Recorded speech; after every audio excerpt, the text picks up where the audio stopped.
If you want to get stronger, you can go to the gym. And if you're interested in learning how to code, there's tons of classes that you can take on that. But where do you go if you want to learn how to develop your confidence and your charisma?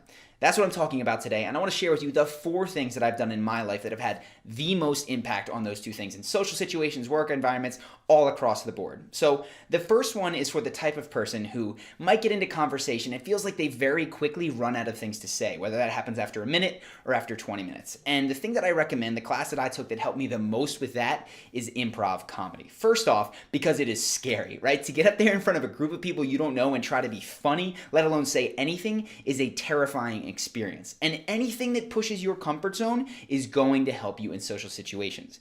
But that's not why I recommend improv comedy. In fact, there's something that is much, much stronger about that, and that's that you have nothing to go off of when you stand up there. You stand up there, your mind is blank, and all of a sudden the audience shouts out a suggestion, and you have to riff off that, which might sound like it's a very isolated incident, but really, that's what all sorts of conversation are. You're talking to someone, they give you a conversational thread, and then you have to riff on that. And that has helped me more than anything I've ever done continue conversations with people even when they start to stall. So check out improv comedy if that's something that you have identified as a problem in your life. The second thing I recommend is for people who struggle with public speaking. And as far as I can tell, that's just about everyone. So if you're interested in this, check out Toastmasters. And if you're not familiar, Toastmasters is this nationwide group of people who have chapters in most major cities and even towns where they meet and help each other learn how to public speak. Now, this is fantastic because most of the chances that you're probably getting to public speak are very high stakes. We're talking best man speech. We're talking something that might get you a promotion, and that's going to freak you out.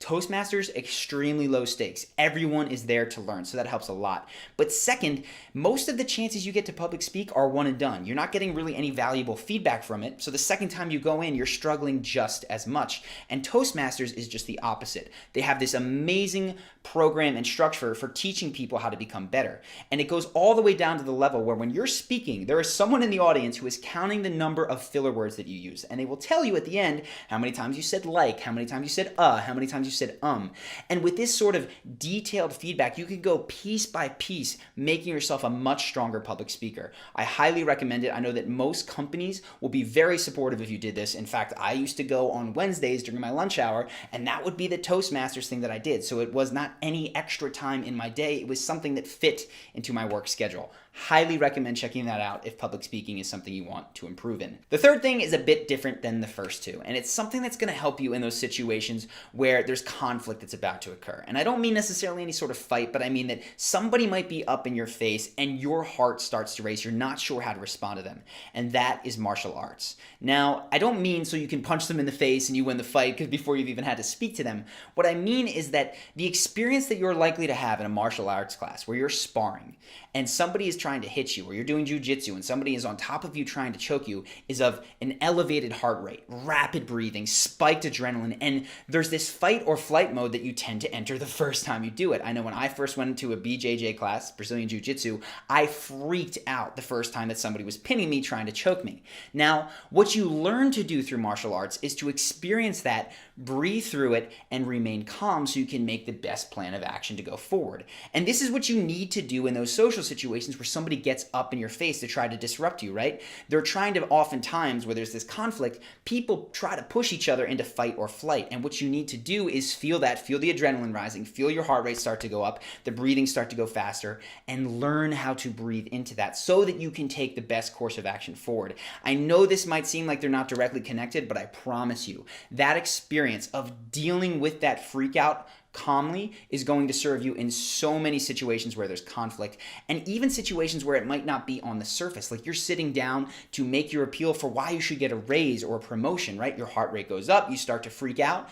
If you have that experience of dealing with that in a situation where you're actually in physical combat, it becomes easier in those situations where the stakes are just social. The fourth thing that I recommend is the one that I personally did the most of, and I saw the most benefit from it. And that was taking any sort of social environment that I was invited to, whether it was a bar, a party, a nightclub, a networking event, and using that as an opportunity to see and test the kind of first impression that I was making. Because when you go out with your friends, well, you've already made your first impression. If you tell a boring story, it's not like they're going to disappear into the bathroom and never be heard from again. But when you go out to a bar or you're at a networking event and you start to tell a boring story or a boring fact about yourself within the first 2 minutes, they get out of there. They excuse themselves. They get on their phones. They go to the bathroom. And you get very, very good real-time feedback as to what is fascinating and interesting to a stranger and to what is boring.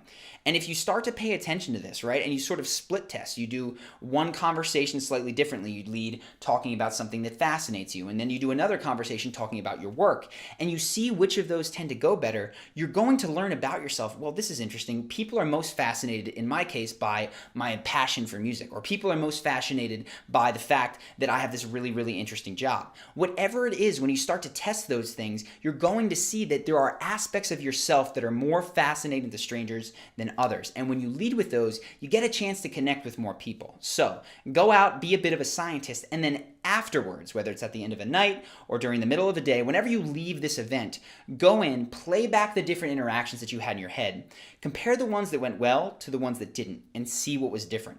Right? And that's going to start to help you to learn about yourself and the things that are truly fascinating about you and the way that you present yourself. What you're going to find is that when you have higher energy, you're more engaged, you're talking about things that excite you, you're probably going to have conversations that go better. So those are the 4 things that I personally found most helpful in my experience trying to be more charismatic and confident. Now, of course, at the time, there was no Charisma on Command course on how to make amazing first impressions. And since then, I've tried to go back and take everything that I learned from all those experiences, taking what was good, throwing out what stunk, and put them into one place. So if you're interested in that and you're interested in making amazing first impressions, we've set up a video where you can see basically the underlying thing that I discovered in my journey, which is that there are 4 emotions that create an amazing first impression on anyone if you hit them in the right order. And that extends to people in the workplace, people socially, if you're interested in dates, it doesn't matter. These are human triggers. So if you're curious what those 4 emotions are and the order that you ought to be hitting them in, because a lot of people do it wrong, go ahead, click the link here. It'll take you to another page, or you can drop your email